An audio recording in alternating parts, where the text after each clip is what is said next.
If you're just joining us, a ceremonial swearing-in ceremony just taken place in Albany for New York State Governor Gov Hochul. She is now the 57th governor. We're going to listen to her remarks right now. Hallmark of my administration. I also want to thank everyone for joining us this morning, and particularly Chief Judge DeFiore, who graced me by wearing the same robe that was worn by the first female Court of Appeals judge, Judith Case. So there is some symbolism in her attire this morning as well. Also, I want to thank Pastor Solomon Dees from Wilborn Temple for gracing us and reminding us of the presence of God here today. I've worshiped with him a number of times, and I wanted him to bless this gathering and bless my administration. I also want to thank our leadership who's here today. Our Assembly Speaker, Carl Heastie, Majority Leader of the Senate, my great friend, Andre Stewart Cousins. We've been on a long journey together, and I so look forward to continuing the relationships that we've had, but even deepening it. So thank you, and I look forward to a conversation with you on the pressing issues of the day immediately following. And of course, my family, my beloved husband, Bill, who's been at my side for 37 years, my children, Will, Katie, and their beautiful spouses, wonderful people, Matt and Christina.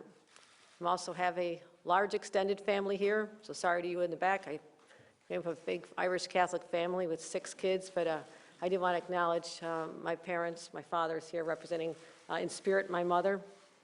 Dad, I'm so honored to see you and that you could make the journey here today, as well as my siblings. So this is an emotional moment for me, but it is one that I prepared for, and I'm so looking forward to continuing the work we have to do. To that end, I spoke with President Biden last night to talk about a number of issues. He pledged his full support to my administration in anything we need. Particularly, I thanked him for the support we've received from FEMA and others in terms of cleaning up after Henri and how we were prepared, and I'm going to continue assessing the situation. But I do want to thank the people whose lives were disrupted, as well as those who responded not just to that crisis, but those who continue to fight on the front lines as we fight this deadly pandemic. I also want to thank the hundreds of thousands of state workers who I have such respect for, and I look forward to letting them know that I will represent them with my heart and soul as well. They are the face of government in many, many communities, and I have my utmost respect for all of them. So I just want to tell you briefly, I'll be sharing a number of my priorities with all of you if you would reconvene again at 3 o'clock today.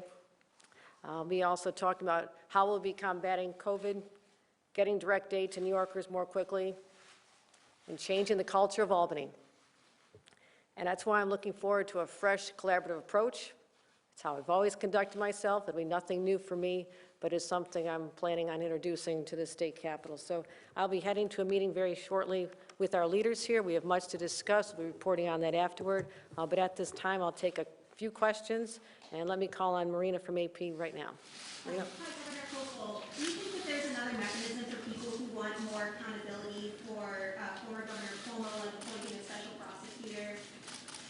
I'm going to leave that in the hands of the Assembly. They've been conducting themselves with great professionalism, and I'm going to allow the continuation of the separation of branches of government and allow them to do their work.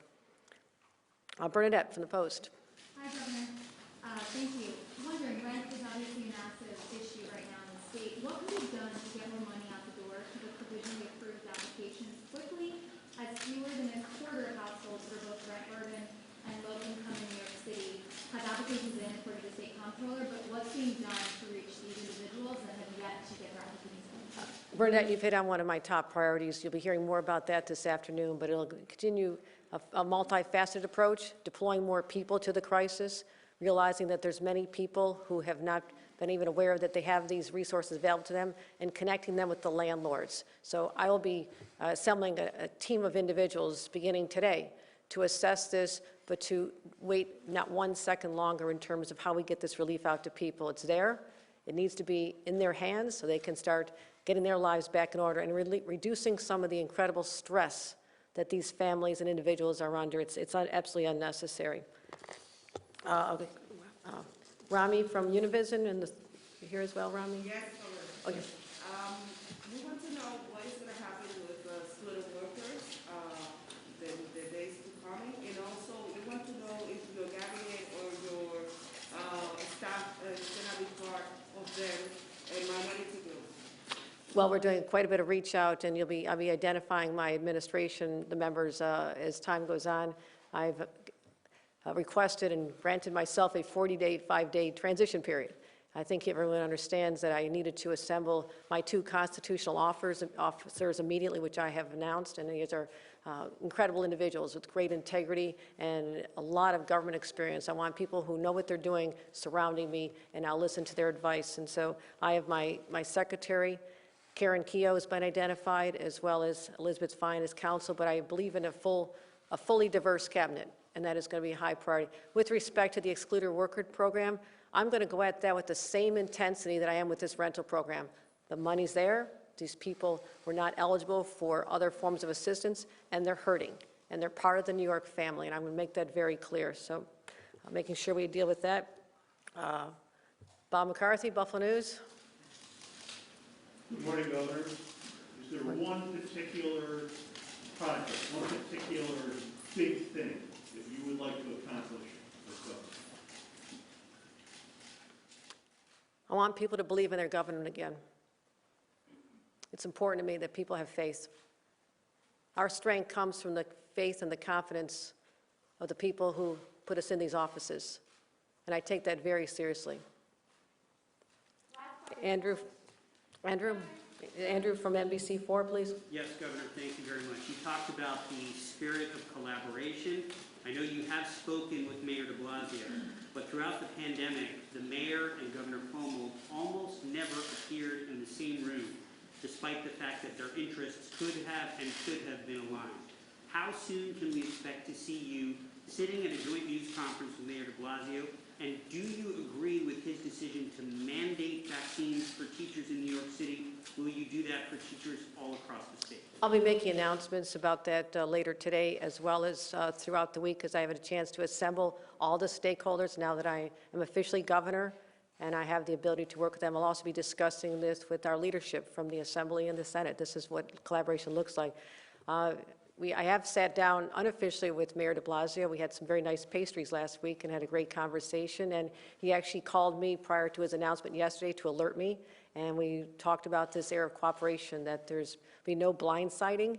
There'll be just full cooperation, because I need his best and brightest integrated with my best and brightest, and that's how we'll get through this. And for me, that's just a simple approach. It's what I've always done. But if I can invite you back later this afternoon at 3 o'clock, I'll have a chance to address more thoroughly the issues that were raised this morning, as well as some of my other priorities. So thank you very much, and I appreciate everyone coming out today.